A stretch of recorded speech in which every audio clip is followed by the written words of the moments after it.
Hello, everybody. Welcome to Browns and Beyond, your home for Cleveland Browns content, NFL content, and other sports content. If you're enjoying the show, make sure you hit that like button, subscribe, and ring the bell so you stay locked in with all the latest sports content. And most importantly, drop us a comment. We want to hear your thoughts. All right, boys, it's Browns Sunday. We got a big game here going on. The Steelers. Steve, you don't like this team, do you, buddy? You don't like the Steelers. They're not one of my favorites, Brian. I can tell you that. I know. I don't think you're a big fan of them either. Are you, not Dave? a big fan either. And you know what always upsets me, Steve? There's so much of their fan bases around this area. I know. Yes. I know. Too many. Yeah, it's way too many. I know. No doubt about it. We are going to get right into our first topic, and that is that Shedeur Sanders was named QB2 by the Cleveland Browns this past Friday, and we want to get our thoughts here from both you guys. And it was kind of I'll be honest with you, because of that delay, I was getting a little concerned. Maybe they were going to throw the Zappy thing in there. Yeah. I don't think there should have been a delay. I thought they should have made that decision earlier in the week. But I want to get your thoughts on that, Dave. What do you got on the Shedeur Sanders QB2 move? Well, it's interesting how much of a conversation you have about a number 2 quarterback, guys. This is one of the most talked about number 2 quarterback spots in a while. Although, remember, I think there was a debate there for a while. Remember the Hugh Jackson, Baker Mayfield It's always thing. a story in Cleveland. Yeah, I know. Cleveland Browns. And Shedeur's a celebrity. So. Well, there is that celebrity effect, if you want to say that. The bling, Steve. I Yes. get it. Yeah. I'll be the first to say I don't like the way Kevin Stefanski particularly handled this situation. Although I'm upset with Kevin Stefanski on a lot of different fronts right now. Yeah. Yes. It's an interesting journey to see how we got here, guys. As I've stated in the past, and this is to all the people that are saying that they're trying to sabotage Shedeur. I don't know if you're in that camp, Steve. We know you're a Shedeur guy. I get it. But as I've stated, I think we're going to see all 3 different quarterbacks start this year. We already saw Flacco. Brent, we're seeing your guy Dylan right now. Yeah. I think we're going to see Shedeur before the end of the season. And by the way, maybe there was an opening this week to where we could see 4 quarterbacks before the end of the year with Bailey Zappi. By the way, he started the last game of the Browns season. It was meaningless against the Ravens, but nevertheless, he started. By the way, the only question about all of this, guys, is when. So all the Shedeur fans need to settle down. I do think your guy is going to be starting, and I do think he's going to be starting before the end of the year. Are we in agreement on that? He will be starting at some point. So, yes. Okay. Because I don't feel the only way he would not start is if Dylan Gabriel rattled off like 8 wins in a row. Right. And that would be the only way. That ain't going to happen. Exactly. Probably not. And that segues into what I was just going to say. The real question is when, and the progress of Dylan Gabriel is going to determine that. Yeah. The bottom line is I still have my doubts about both Gabriel and Sanders. I've said that before. Yeah, you've been on that camp the whole year. Well, you know what I said to you? I think I mentioned this to you the other day in conversation, Brent, is that if you could take both of their positive skill sets from Dylan and Shedeur and combine them into one quarterback. Mesh them in. He would be the most perfect quarterback. I think you'd have the ideal Browns quarterback, Steve, because I think Shedeur has the ability to make the high-level throws and, maybe a little bit stronger arm than Dylan, but Dylan gets rid of the ball quicker, and I like his ability to roll out of the pocket and do some of that bootleg stuff. So if you could combine both of those skill sets together, I think you'd have the ideal Browns quarterback. Good call. And with Zappy, we all know he's not the long-term answer. So it'll be interesting to see how the offensive game plans work for each QB. By the way, I have my doubts about Kevin Stefanski's ability to put together a quality one. What we as Browns fans need to see, bottom line, is growth here.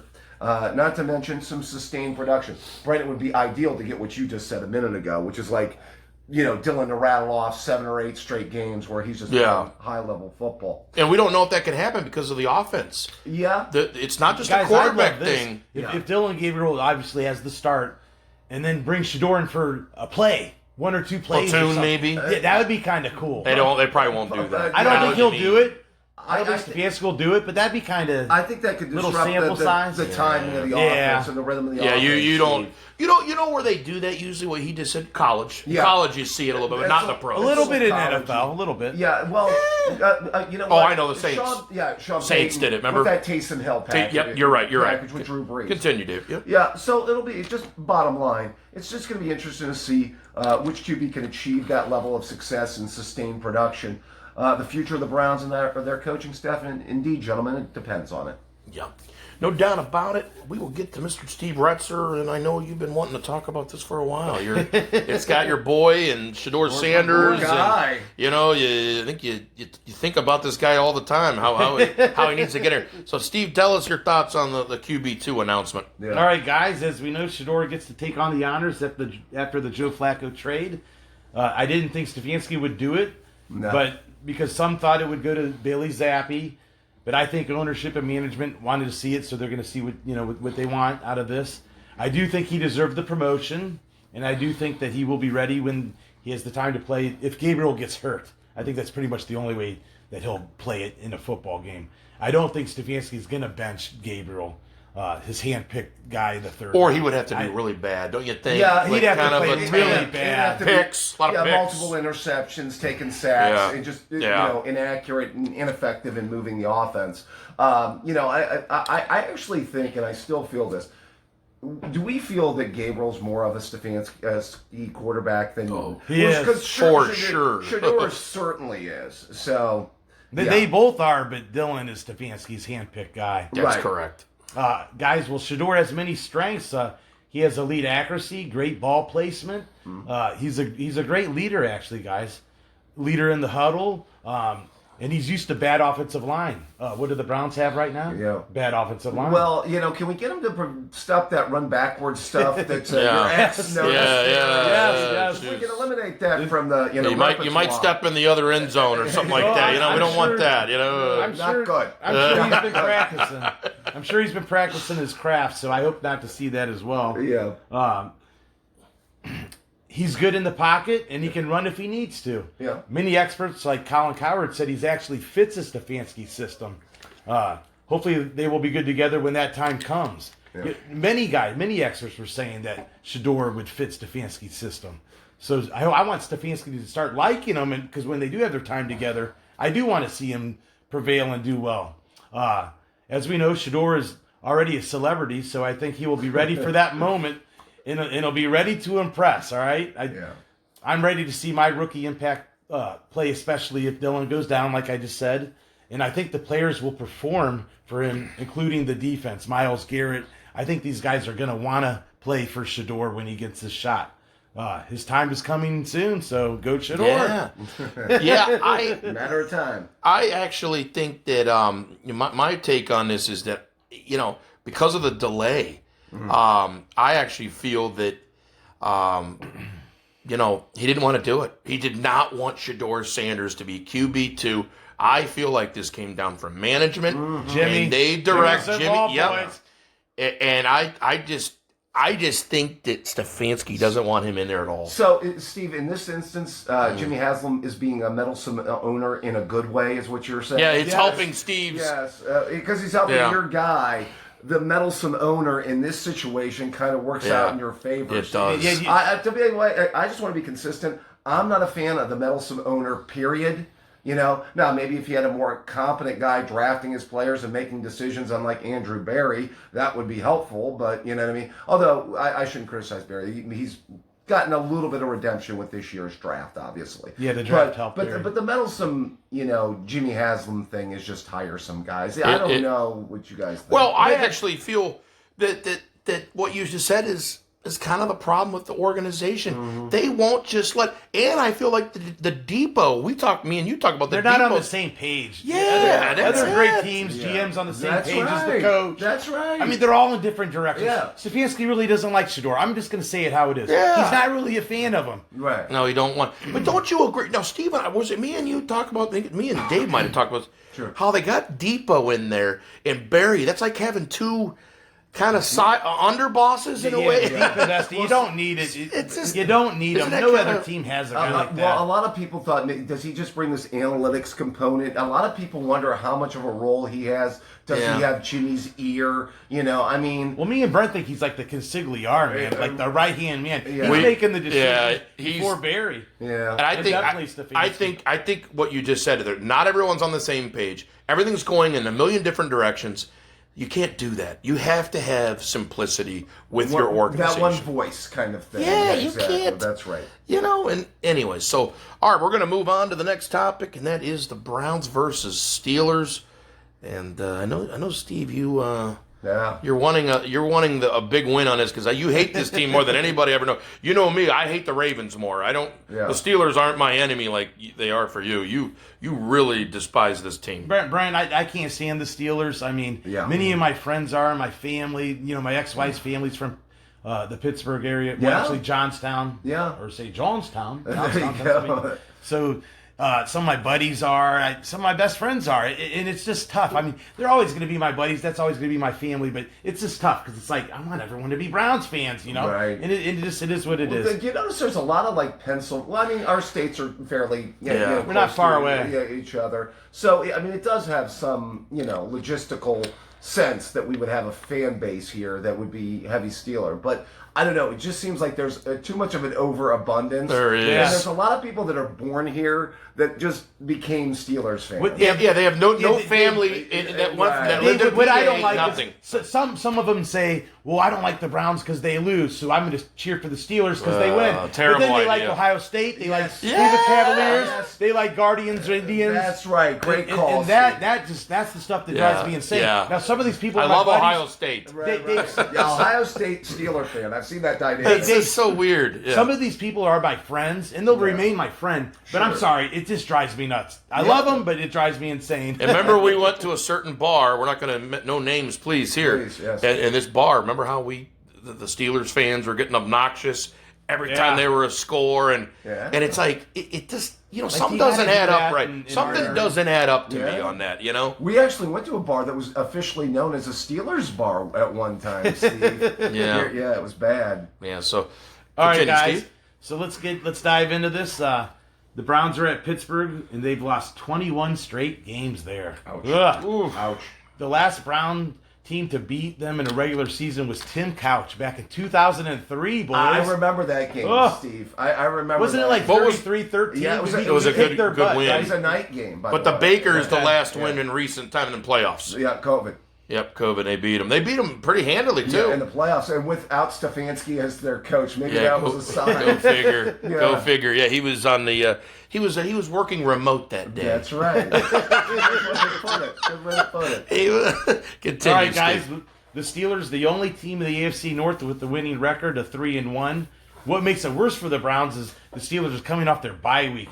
It's typical and often said that teams off the bye week normally get a win, especially good teams. So that's going to be tough. We get them off the bye week. I don't like how the NFL set that up. I usually like to trash talk about this game, but I'm not feeling it where the Browns are right now. Rookie Dylan Gabriel has to go against this tough Steelers defense. I watched the Steelers and Patriots game, and it seems like the Steelers give up yards and big plays, but they get it done at the right time, guys. They make interceptions in the end zone. They recover fumbles in the end zone or on the goal line. They're at the right places at the right times. That's what drives me nuts about the Steeler defense. I think Quinshad Judkins can have a big game. Judkins has 409 total yards, the most yards from scrimmage in Browns history through 4 games, guys. I think he's going to set the rookie record, Steve. Yeah. I think he's got a chance. We thought Nick Chubb was good. Yeah, I mean, this guy's coming right up. Yeah. The game is expected to be low scoring.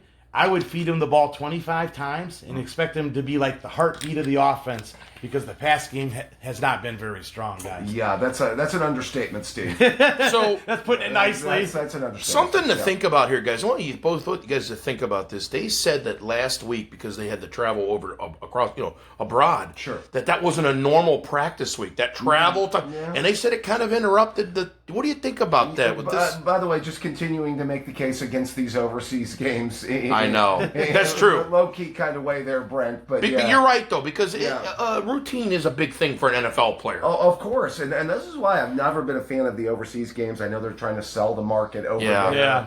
but don't get me started on that. Yeah, It's that's not a another. fan. Yeah, it's another. So continue, Steve. Go ahead. All right, guys. Gabriel needs to avoid turnovers at all costs. He did that in the Vikings games, so I hope he can do it in this one.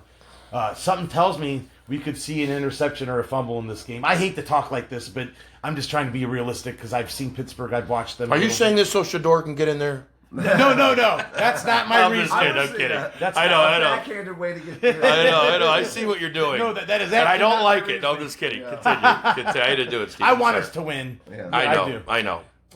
I think they will blitz him, and they may stack the box because they know Judkins will be running it, and they know Stefanski calls 7-yard passes. Yeah. So give the Steelers more of an advantage, and Mike Tomlin knows it, guys. I mean, the Steelers' defense has been weak against tight ends, so expect throws to David Njoku and Harold Fannin. Jerry Jeudy, he's been a non-factor, but I'd watch out for Isaiah Bond. I mean, this is just me, going with somebody. The Steelers, they might not be covering him as hard, so I'd like to see Gabriel get the ball to Bond, actually. Yeah. The Browns' defense, they need to play the role the Steelers do.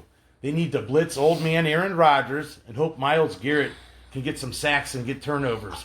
Garrett had a quiet game against the Vikings, so let's hope he's a difference maker in this game. Any thoughts on how Rodgers has looked so far this year, guys? I mean, I don't see quite the same Aaron Rodgers, Green Bay quarterback. Maybe not quite the mobility, the down the field throws, the high level throws that we saw. I mean, I think the Steelers countered him on not necessarily having to be that type of guy. Yeah. Brad, I believe you were on record as you thought he was an upgrade over Russell Wilson. Oh, for sure. I think he's an upgrade. He's serviceable. Yeah. You got that Steelers defense. Yeah, that's what it He is. can score more points than Justin Fields and guys like that. That's what it is. Russ. If he has to be on a good squad at this point in his career. He can't carry a team. Right. But, you put him to get the Steelers' defense. It's almost like the Browns. Yeah. That Browns defense is pretty good. Yeah. If you get some decent quarterback play, just even above average, you're cooking. But we know our problem. You're a possible playoff team if you had a good Our problem, though, isn't just the quarterback. We talked about. It's the offense, schemes, and exactly. Anyways, continue, Steve. All right, guys. Malik Collins is the top interior defensive lineman in the NFL in pass rush percent and quarterback pressure percent. Do we have to give Barry some credit for bringing him in now? I mean, maybe that's a feather. a feather in his cap. I have to give him some credit. Yeah. Mason Graham right next to him. He needs to make good plays like he has. He's been doing it quietly, but he's been there. It will be interesting to see how Denzel Ward plays with newly acquired Tyson Campbell from the Greg Newsome trade, making his first start as a Brown. We need to see Carson Schlesinger and former Steeler Devin Bush make big plays like they have been. Yes. It'd be nice to see safety Grant Delpit make a big play or an interception like he did in the Green Bay game, right? Now, let's get to Aaron Rodgers. He's getting older, and he's due for a bad game as he's impressed so far this season.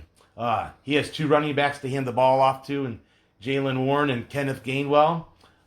This Gainwell kind of came out of nowhere. I wasn't expecting to see much. What do you think there? And maybe an upgrade, by the way, from, Mark, friend of the show, had said he had thought Warren was an upgrade over Najee Harris. But Warren really wasn't getting much going on the ground. Yeah. Maybe they found something with Gainwell, the former Eagles running back. Yeah, he's playing well so far. The Browns have been tough against the run, so I think they'll be able to contain these guys. DK Metcalf is the Steelers' main wide receiver. And they, like the Browns, like using their 2 tight ends. They got Jonnu Smith and Pat Fremuth. So they like using those guys. I heard that they really like the tight ends. They said that those are 2 of their best tight ends playing together in years, is what I heard out from Pittsburgh. The Steelers' defense, like I said, they give up big plays, but they get turnovers. They're led by T.J. Watt, who's due for a big game against the Browns. Statistically, not quite as dominant as they've been in the past. I'm going to get into that in a minute, by the way. Yeah. Cam Hayward is always tough on the defensive line. Alex Highsmith at linebacker. And then you got Jalen Ramsey, Darius Slade, Joey Porter Jr. Those guys are tough to handle, in the secondary. I think Aaron Rodgers and the Steelers' defense will be too much for rookie Dylan Gabriel to handle. Okay. The conservative and predictable game plan of Stefanski will not fool Pittsburgh, and I think they're going to beat us in the Steel City 27-13. Interesting. Sorry, Browns fans. It's going to be a tough one. All right, Steve, well said. We're going to get to Mr. Dave Greenshield. Dave, what do you got for us on this Browns-Steelers matchup?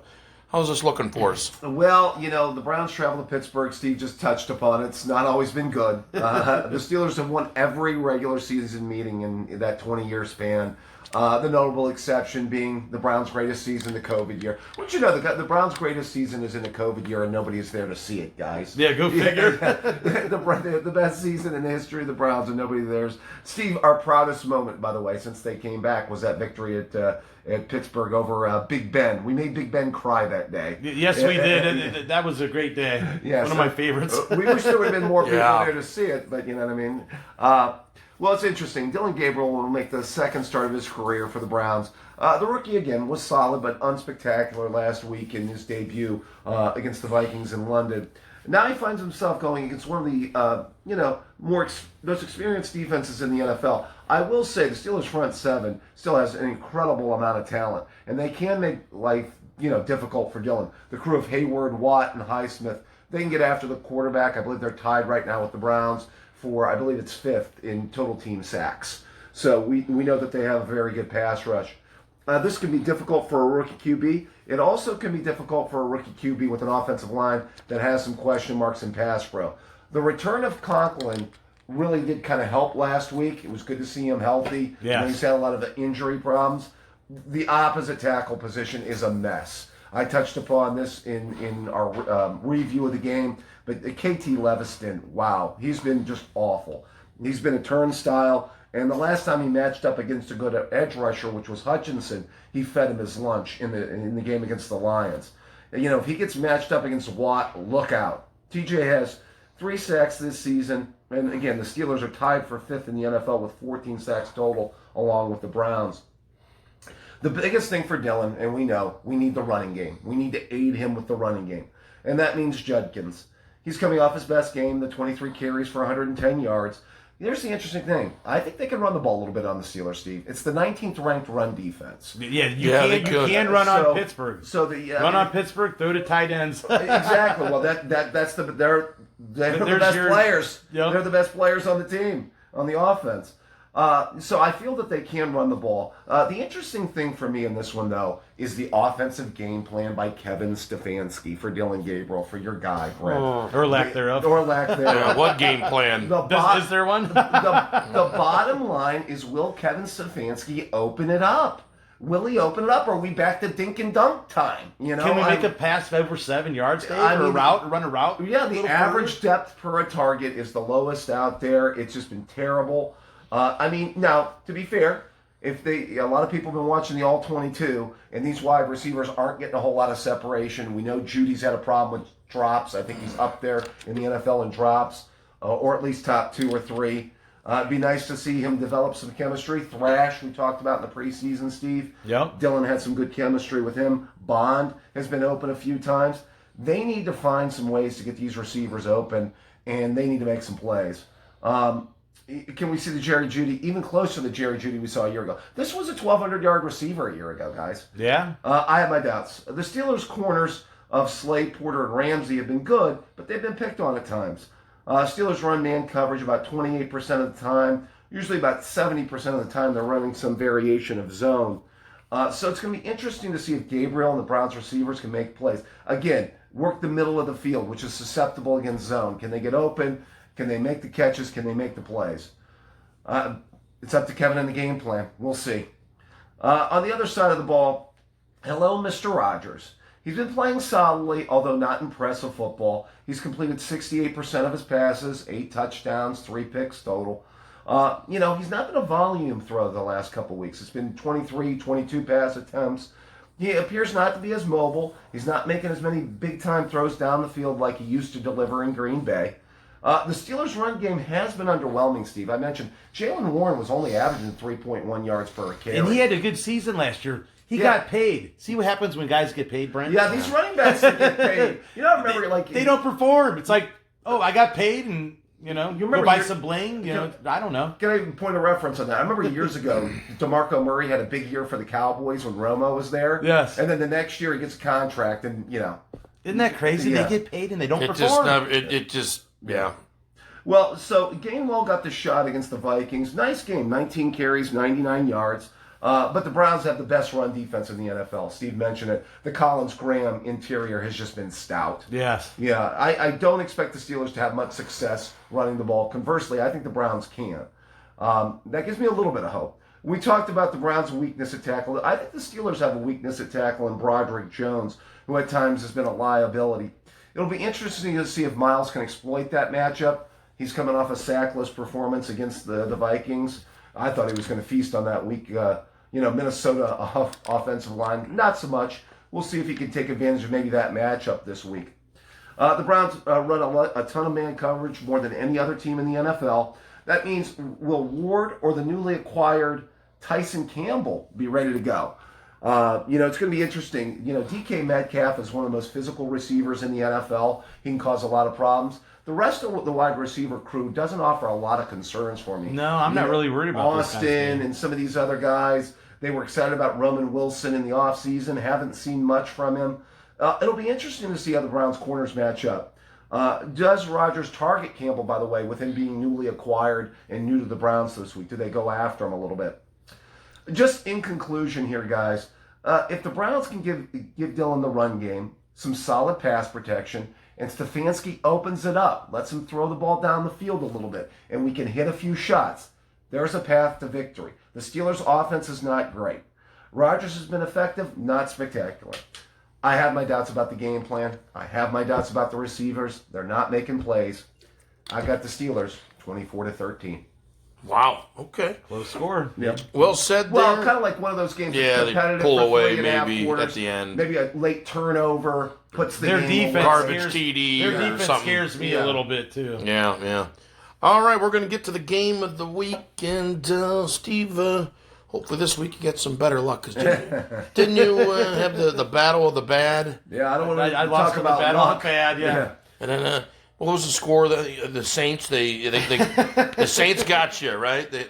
Anyways, what do we got here for the game of the week? Give me your prediction here. All right, guys. I got the Seahawks at the Jaguars. Interesting game. The Seahawks go into this game 3-2, coming off a loss to the Buccaneers, while the Jaguars are 4-1, beating the Chiefs. Both games were close by 3 points, and this one could be close as well, guys. Can I make an apology real quick here, guys? I had a quarterback. I'm going to get to a quarterback that I thought was going to be on the ascent coming into my preview here in a minute. There was a quarterback in Seattle that I thought would be on the descent this year, Mr. Sam Darnold.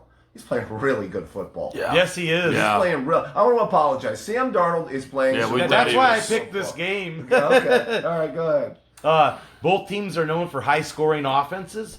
The Seahawks are led by Mr. Sam Darnold. Yeah. I've never been a Darnold guy. Yeah. Brent was. I never was. Yeah. But he's playing well, so I got to give him credit where credit's due. Sure. He leads the league in yards per pass attempt and has a high passing rating and completion rate, guys. Darnold has a solid running back in Kenneth Walker. He's averaging 4.9 yards per carry so far this season. Wow. He has two, I like to say, stud receivers in Jackson Smith and Jigba. Yeah. And Cooper Rush. Now I know Cooper Rush is getting a little older, coming off from the Rams, but Yeah. he's still solid. Yeah. He's Cooper Kupp. You mean, Steve? Oh, I'm sorry. Yes, Cooper Kupp, point of reference. Yeah, Rush is the quarterback for the Ravens. Pardon me. Yeah. Cooper Kupp, by the way, who was incredible in that Super Bowl run by Yes, the Rams yes. a few years ago. It's a solid 1-2 punch. I loved Njigba coming out of the draft. I thought he would be great for the Seahawks, and he's been really good so far. One of those Buckeye receivers. Oh yeah, he's awesome. Yeah. Smith and Jigba has 34 catches for 534 yards. He's averaging 15.7 yards per catch. That total is second in the league, guys. Mm-hmm. The Seahawks defense is built around head coach Mike McDonald, and they rank second in the league for the fewest points allowed. The defense is led by cornerbacks Devin Witherspoon, Enrique Woolen, former Cowboy DeMarcus Lawrence. He's a tough defensive end. This playing for Seattle. This is a more talented roster than I probably gave it credit for. Seattle? Yeah, We both picked them in the extravaganza. I didn't think they were going to be so good. And I saw some people actually pick Seattle to win this division. I thought those people Yeah. were on drugs. Yeah. But, I mean, for me, it was all about the regression of Sam Darnold that would drag the Seahawks down. But if you look at their roster, it is very talented. The Jaguars are having a much improved season. Head coach Liam Cohen is working well with quarterback Trevor Lawrence. He has a tough running back in Travis Etienne Yeah. to hand the ball off to. He's having a good year. He's 4th in the league in rushing, guys, and averaging 5.8 yards per carry. Mm-hmm. That's pretty strong. I mean, if they were going to, be smart, keep running him the football. Do you notice? Here's the thing: Jacksonville's defense has been playing really well. They're running the football. The only missing element is the quarterback play. Your guy hasn't necessarily played consistent. We know you're a Trevor Lawrence fan. You are, Brent. He's not playing. He's a fraud. Come on. I'll tell you what. If I had a nickel for every time, he's not playing like one. Him and Herbert can go on Fraud Island and just take Drake May with you. And do whatever they do. I'm going to get him to like Drake May. We're going to work on him. They're all three just going to learn how to scam people because that's what they've been doing for years. Anyways. Sorry, you guys got me going. Continue, though. I thought I could push a button there. Yeah, there you go. There you go. What do you got, Steve? All right, guys, with Trevor Lawrence, he has 2 guys to throw the ball to, Brian Thomas Jr. and Travis Hunter. Yes. Thomas Jr. should have another solid season, and Hunter, he's looking to get more involved. He's not living up to the hype yet this season. Did you see that highlight reel catch against the Chiefs, though? Made it a great catch. Yeah, he's improving. Yes. And that's the main thing.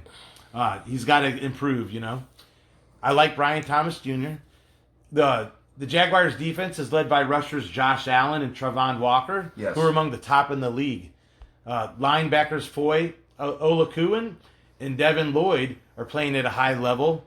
Like I just said, Travis Hunter is improving game by game. He's playing about 39% of the snaps on defense, guys. Yeah, he's been. In case anyone was wondering, he's played more at receiver. But if the differential, Most people thought of him as a corner. I thought like him and Thomas as a 1-2 punch at wide receiver was maybe the path going forward for him. But isn't his receiving abilities is kind of it's more of a future thing, meaning we really haven't seen him explode yet on the. No, that's what I thought. He had his best game against the Chiefs, though. Right. And I know. I understand that. Yeah. The Jaguars' defense are known for creating turnovers, and they will need to do just that to beat the Seahawks, guys.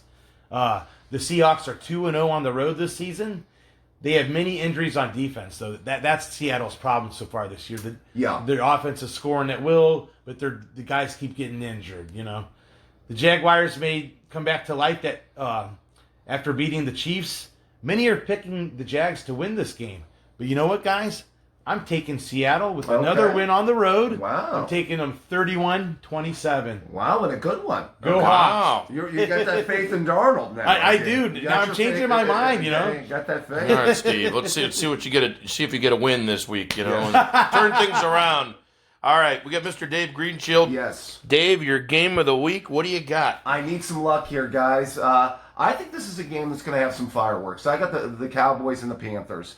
This really has an interesting quarterback battle, which is why I took a look at it and decided to go with it as my game of the week here. Let's start with Dakota Rain, Prescott, and the Cowboys.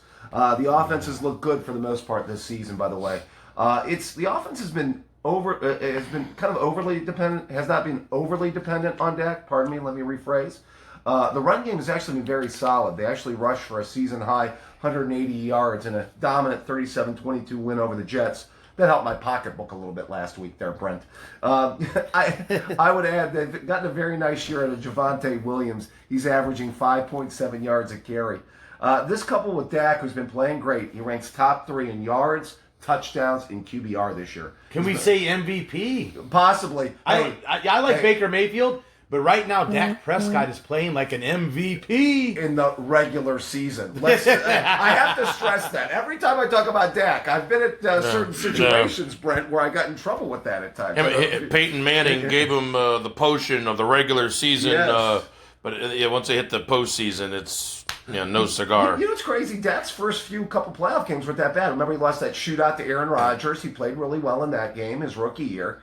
And then they lost a close game to the Rams the year the Rams went to the Super Bowl in the playoffs. And he played really well in that game. But his last 3 playoff when games... they lost to Green Bay, I was like, Dallas is on digression. The last year have been awful, though. Yeah, they have. Continue. He really looks like the Dak we saw 2 years ago when he threw for 4,500 yards and 36 touchdowns. Remember, good regular season statistics. The offensive production's been really good considering the injuries they've had on the offensive line. They might get some positive news. Both the left side starters at tackle and guard, Tyler Guyton at tackle and Tyler Smith at guard could both be back. Center Cooper Beebe will miss the 4th game on injured reserve against the Panthers. The Cowboys will again be without the services of CeeDee Lamb, and that's the other amazing part. They dropped 40 on that Packers defense, and Lamb wasn't even there. Yeah. And they had the injuries on the offensive line. He's been nursing an ankle sprain, and it appears Lamb will be sidelined again, although he's getting closer to a return from what we're hearing. In the absence, George Pickens has really picked it up, guys. He's had one of his 2 best games with that career-high 8 catches for 134 yards and 2 touchdowns in that 40-40 tie against the Packers. Dave, I think he's a legitimate number 1. I know it's crazy. I know he's 2 with Lamb. When they get Lamb back, well, yeah, wow, are they going to be tough? Well, they're already playing good. You know what the Cowboys are? They're giving me vibes of the 2024 Bengals. You know how the Bengals had to win in a lot of shootouts last year with Burrow because they had no defense? It's the same story with Dallas. They better win like Big 12 football. They better win a lot of like 31, 28, shootout. 38, 35s. Yeah. Okay, so what I would say here is, kind of looking at it, and I think that's a great receiver crew once they get all healthy. With Lamb, Tolbert's been a little shown some production as well. Turpin, so he was supposed to be the number 2. He's currently the number 1. He's going up against a Carolina defense that showed some improvements. It's actually ranked 12th overall in yards per allowed per game. This was actually the 32nd rank. This was the dead last defense last year. They've gotten some solid play from linebacker Christian Rosenboom, leading the team with 37 tackles. This is easily the most difficult task for this defense, and we'll see how improved they really are. On the other side of the ball, a quarterback I really like coming into this season, as I was mentioning earlier, I had, Darnold on the decline, but this guy on the incline, and that was Bryce Young. I really liked the way he closed out last year, and I thought he, would show some more growth this season. He got off to a poor start against the Jags, throwing 2 picks. That Jags defense, though, is pretty tough. Yeah, they're playing great this year. They might have the defensive player of the year, by the way, and that Allen, who's been playing great. And Walker. Yeah, Trayvon Walker's been great, too. But, he started to show some progress towards the end of the Cardinals game. They came back in that game, almost pulled it out. They lost 27-22, and he finished with 328 yards passing and 3 touchdowns. He's just not been able to put together that complete game this season. His QBR is only 41.3, which ranks 28th in the NFL. He did get some help from the run game last week. Rico Dowdell, had a huge game against the Dolphins, rushing for over 200 yards, 206 to be exact. Where's our boy Chuba Hubbard? Yeah, he got hurt. He's hurt, right? Yeah, the Panthers were without the services of Hubbard. They're going to be without him again in this one, Steve. Okay. So it will be Dowdell at running back. So, it's going to be interesting to see, what that running game is going to be able to do. The Panthers do have the benefit of playing against the Cowboys defense, again, 32nd in the NFL. This is where I say the similarities are to the Bengals from a year ago. The Dallas corners have been exposed. Diggs and Deron Bland are listed as questionable in this one with injuries, by the way. So it's going to be interesting to see how how the passing game of, Bryce Young and these Carolina wide receiver group attacks that core. My one rookie, T. McMillan. I'm going to say T. McMillan, by the way. T-Mac, baby. Yeah, T-Mac. He's got 24 catches for 351 yards. The Panthers have really struggled, though, to find a number 2. They've only gotten 6 receptions out of Xavier Legette and 14 out of Hunter Renfrow. This is where the secondary of the Dallas Cowboys could help this Panthers wide receiver core. Maybe somebody busts loose in this one. So it'll be interesting to see. I didn't understand why they traded Adam Thielen, who I thought would have been a solid number 2 in that offense. And Bryce Young had a great year last season. Towards the end, he kept, he was starting to win games. Yeah. He was doing better, and with the addition of T-Mac, I thought he'd be doing even better this year. Well, it's just been off and on. This is the game, though, where I think he does put up some numbers. This is my conclusion on this one. I think this is the type of game where we're really going to see some points. With the way Dak has been playing right now, this is back to peak Dak. He's found some good targets in this offense with the absence of Lamb. This could easily be the true bust-out game for Bryce Young. I expect McMillan to make some big plays in this game against these Dallas corners. I'm going in a close one. I still have the Cowboys, though, 30-27. Yep, well said, Dave. All right, going to get to my game of the week, and that is the Cincinnati Bengals versus the Green Bay Packers. And, I have to, I've been wanting to do this one because of Joe Flacco. And Doing it for Joe? Is that what doing you're it for saying? Joe? Doing it for Joe, Yeah, Brent? I mean, I kind of said that I'm gonna. I know I said that He's whacking for Flacco. He We're might back have with been Flacco. washed with Stefanski, but I do think there's a little bit of gas left in the tank. You and do. because of the weapons, the big thing is they got Chase and Higgins. That they're Yes, gonna. it's the best 1-2 punch. They're going to get open, and they're going to put him in a better situation. Unlike Stefanski, who did not. I mean, Stefanski was putting him in the gun way too much, and just we don't. The game plan. Yeah, they weren't throwing downfield. He's going to throw it downfield in just, Cincinnati. Yeah, to these guys, you will. You know what? That's With for sure. Flacco's strengths and with those weapons, they're going to air it out. So I think we're going to see a Bengals win here. So here's what we got here. Joe Flacco, if he wins this game, Yes. he will become only the second quarterback of all time to beat the same opponent twice in one season while playing for two different franchises. Pretty cool, right, guys? That would be awesome. Yeah, Go you- Joe. See, I want him to win. See, here's the thing. I think this Cincinnati defense, though, is pathetic. You're going to need a real shootout here, by the way. They better be prepared to score points, because I think our guy Jordan Love is going to pick apart the Cincinnati defense, by the way, Brent. Yeah. And Green Bay is a heavy favorite in this. It's just crazy. Yeah. Yeah, I saw that line. It's Heavy ridiculously favorite. high. It's insane. Come on, Flacco's not that bad, guys. Come on. Yeah. While Green Bay's offense proves to be potent, the Cincinnati defense will deliver one key stop in the final moments, allowing the Bengals to kick a late field goal Really? that seals a narrow, high-scoring victory. I got the Bengals 31 and the Packers 28. So you think I love Flacco, are you just saying bottom line, Brent, Flacco has a day here? He has a day, but me and you did talk about this ahead.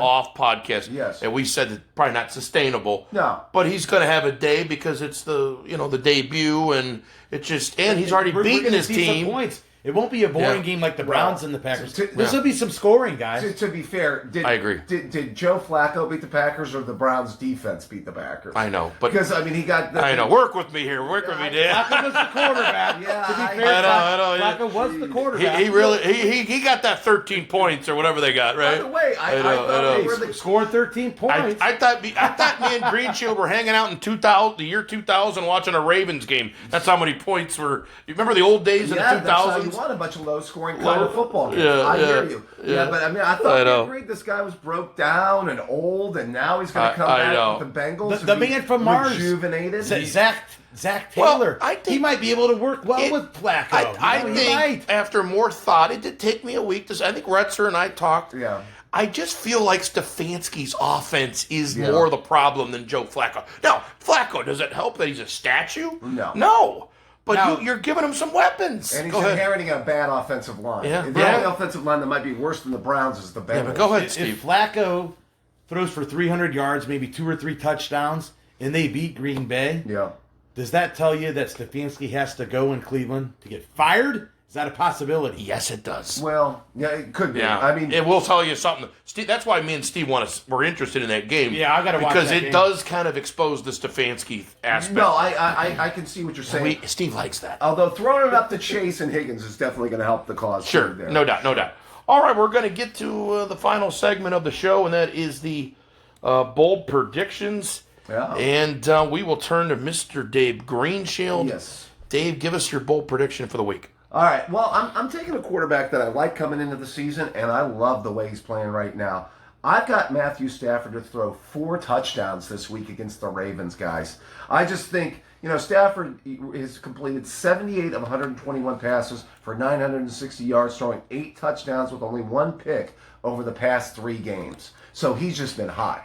Actually, I thought he played really well against the 49ers. I don't know if you guys watched the Thursday night game against the 49ers. I thought it was some bad Sean McVay coaching decisions that cost them that game. And we're both McVay guys. Big I like time. it too. So, yeah, I mean, it was interesting. He made some just awful decisions in that game. And he actually owned up to it, as I heard in the post-game press conference. The Puka and Adams combo is excellent. We talk about Higgins and Chase. Puka and Adams is one of my favorites in the NFL and one of the best.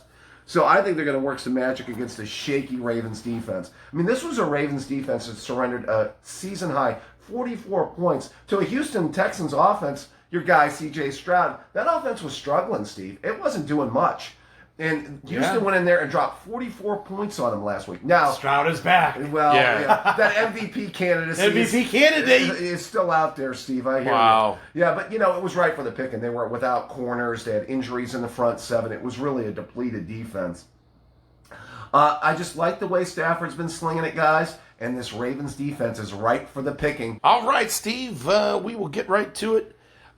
Your bold prediction. I think I might know what this one is. Somebody's gonna have a day, huh?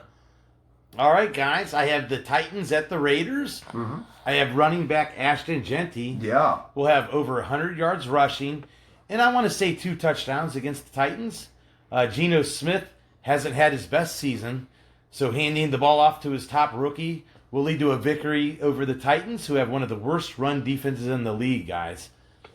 Pete Carroll will get the best of Brian Callahan, and the Raiders will need to get this win as the Titans keep falling to be one of the worst teams in the league. Steve, you love these battle of the bad games, man. I know. That's another bad game, isn't it, Dave? What is with your stinkers? Oh, pew, by the way. We pick all these good games. Yes. Eagles, Tampa Bay, all these other, and Bills, Ravens, things like that. Yeah. Sometimes you got to go with some of these bad teams. And, we talked about Ashton Genty. Me and you both did, David. How good I love Genty. Yeah, we think he's going to have a great season. This is one game that's really going to gain his confidence and get him over 100 yards. Can I say a couple things about the Raiders, by the way, Steve? And I'm going to make a point that you made in the offseason that's been 100% true. I really was with you on that. I wasn't as down on him as you were, and you were right to be. But first of all, I don't think Genty's gotten it going because I think the Raiders have had some issues on that offensive line. It's not been a good run-blocking unit. But the other thing that's really, I think, hurt the Raiders, you were right, Steve. Geno Smith is just downright awful. He's garbage. He is garbage. I didn't think he would be this bad. Interceptions. Yeah. I did tell you guys in the extravaganza. Yeah. I thought he would be at least, but O'Connell and Minshew were just so bad last year. It was hard to imagine a quarterback being as bad as he was, but he's just been awful. It's just been pathetic. Yeah, he has. Yeah. But they should be able to handle the Titans, I think. And Cam Ward being a rookie. Right. Yeah, and that Titans defense, you're right. They could exploit that defense on the ground. So. Yep. All right, guys, that'll wrap things up. And let's get into some final thoughts. Actually, get my Browns prediction here before we kind of take off for the day. I got the Browns and Steelers. It's going to be a tight one here, but I got the Steelers kind of pulling away there at the end. And I got the Steelers 24, the Browns 17. Okay. It's going to be close, but I think a few Steelers, more points. I like that, Brent. Steelers will pull away at the end, and that'll do it. So, all right, guys, final thoughts. Yeah, I'm trying to be optimistic about the Browns. That was last week was really a deal breaker for me with Kevin Stefanski. Just the way he handled the end of that game. We can talk about the final 3 minutes in the situational play calling. Obviously the timeout situation at the end of that game, the way he's handling this situation, and I'm no fan of Shedeur, but the way he's dealt with this, I think, has not been good. This is a guy right now with the record of this team over the last couple of years that's really on thin ice. The only thing that could save him, I think, guys, and I know Jimmy said it before the start of the season, trying to give him that vote of confidence, is if one of these rookie quarterbacks steps up and plays really well. If Dylan or Shedeur start to emerge. Otherwise, I think we're looking at dead man walking here, guys. I'm sorry. But unless they open the playbook up, I don't think Shedeur is going to really do much better. It's going to be the same. So they got to open that playbook up. I agree. Let's see if Dylan can make those high-level throws and push the ball down and the we're field. dealing with rookies. Who cares? I think me and Steve kept talking about this last year. Jameis Winston, they got this Winston fear, like everyone's gonna turn into Winston. He was more exciting to watch. Let it rip. Well, yeah, that's it. More excitement. Because with him, you have the let it rip mentality. Yeah. To me, he's that power hitter in baseball. He's either going over the wall or he's striking. Open up the playbook. Well, what you're doing is not working. Do you not see it, Stefanski? Yes, you got to do it. You got to let it rip. I got to Steve's place last week on Kevin Stefanski. Yeah, you got to let it rip. Steve, any final thoughts? Yeah, guys, I always get excited for Browns and Steelers. I hate to say it, I'm not quite as excited because it's at Pittsburgh. We never win there. It's still going to be fun to watch. I'm going to cheer our Browns on. But like we just said, Stefanski's play calling worries me, and T.J. Watt was kind of quiet last year against the Browns. He was like not even in the game. That you remember that tackle matchup he could exploit this. So week. I'm nervous for T.J. Watt against our Browns today, guys. But let's go. I'm ready to watch football. All right. Well said. Guys, have a good one. Take care.